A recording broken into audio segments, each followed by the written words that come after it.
Hi everyone, my name is Amin Lehman. Wherever you are in the world, I'm based in Los Angeles.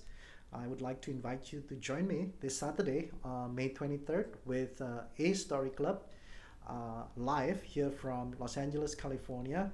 I wanted to share with you the power of appreciative inquiry. What is appreciative inquiry?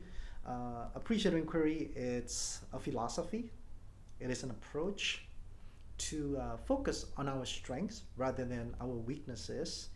And by extracting our strengths, by recognizing our positive core, that's our strength, our positive core, we can use that strength and project it forward and bring it to the present first, and then we take it forward to the future. Nowadays, we live in a very uncertain world, in a COVID-19 world. Most people think that COVID-19 will be gone soon. I don't think so. COVID-19 will stay with us for a while, and so we need to have a change management tool. The first thing that we need to change is ourselves. If we cannot change ourselves, then it's hard to change the world because the world will not change. The world will evolve as it is. So Appreciative Inquiry was founded by Dr. David Cooperrider at the Case Western Reserve University in Ohio, USA. I had the privilege to study under him a couple of years ago and got a certificate from this Case Western Reserve University. Um, and along that lessons that I learned from Dr. David Cooperrider, there were several principles that are very useful in navigating the COVID-19 that I will share this Saturday. The first principle is the principle of our words create our world. Our words create our world. If we use positive words, right, we can create a positive reality because the reality is a perception. You and I can be in different places, and we can see the same experience or a different experience, a similar incidents with different experience. It's all about interpretation, right? So nowadays there's no separation in our physical existence, if you will, because of this technology called the internet and all this nice, wonderful technology. So essentially, it's up to us on how we co-create our reality, the new reality, if you will. So the two things that I'm going to share this Saturday is the concept of how do we co-create and how do we transform ourselves first, and then we can transform the rest of the organization or community of practice or your own community or even the nation that focuses on strengths, not on weaknesses. As we all know that this COVID-19 is not easy to deal with. It's very unpredictable. There's no immediate solution. We are now living in a predicament. So back in the day, we always have a solution to everything. Now the solution is not that apparent. And appreciative inquiry, again, with its philosophy and approach, it gives us the capability and ability to navigate through this turmoil, if you will. So this Saturday, I'd like to share with you three of my personal stories and how I use appreciative inquiry in some of my mini achievement, if you will, personal achievement.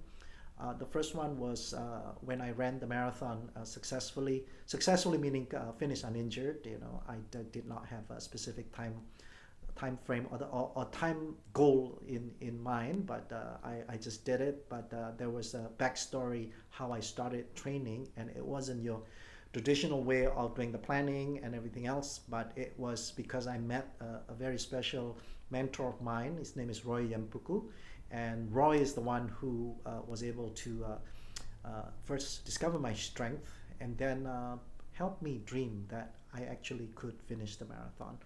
And then we designed the program together, and I finally delivered the marathon. And I ran the marathon twice, in the Honolulu Marathon, Honolulu, Hawaii, 2006 and 2007.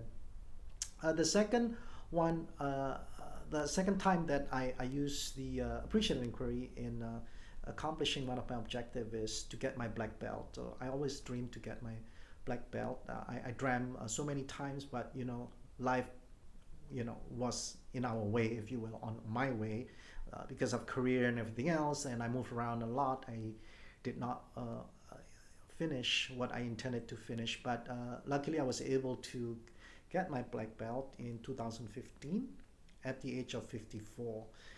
I think that's unusual, and as the minority of all these martial artists, especially in traditional Japanese art, that you achieve your black belt at that age. Most people got their black belt when at much younger age, usually either in high school or in the college time. And I completely missed that opportunity. But using appreciative inquiry, I was able to regain the momentum, and I got my black belt in the traditional Japanese Shotokan karate, and I'm still practicing that art. And the last story that I'm going to share with you this Saturday is the story of my son, how he started training this martial art called judo at the age of 14. And again, it's very unusual for anybody who understands judo, which requires a lot of throwing and choking and wrestling at the age of 14. Most kids started that training at a very young age, at 4 or 5 years old, because there's a lot of tumbling required, a lot of rolling around. Your body basically had to be very nimble. But in any case, so my son did it, and after only 1 year, he became a champion. So in the state of Hawaii, and so I wanted to share that accomplishment with you. And all of those, I believe, is all those three stories had a common theme, and that if we use our strength, we can accomplish many things. And at this time of the world happening, it is very important for us to talk to ourselves, to look inward, and to start discover our strength slowly, individually and collectively. And then we can dream the new future.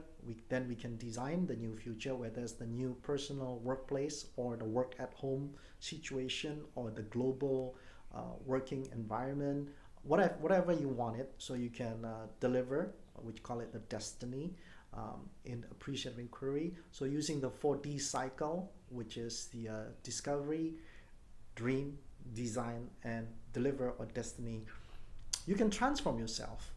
So to me, this is the best opportunity to transform ourselves, to be the best of we can be, and to explore, to discover, right? To find new territories, to identify new opportunities, and so we can go forward with abundance.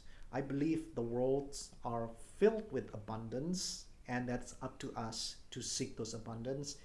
And again, this Saturday, I would like to share the tool with you to lead you towards that world of abundance. And if you have already lived in abundance, you can use this tool, appreciative inquiry, to imagine a new future to help other people. And right now, everyone in the world are so connected. We are so interdependent, no matter where we are. Here I am. I live in LA, this LA, USA, and next month I'll be in Indonesia. And then after that, I'll be in Philippines again. And so I move around, and hopefully I'll go to different part of the world to connect with you, so we can co-create something new. So I'm looking forward to seeing all of you this Saturday at Facebook Live. I will be live from Los Angeles. Thank you.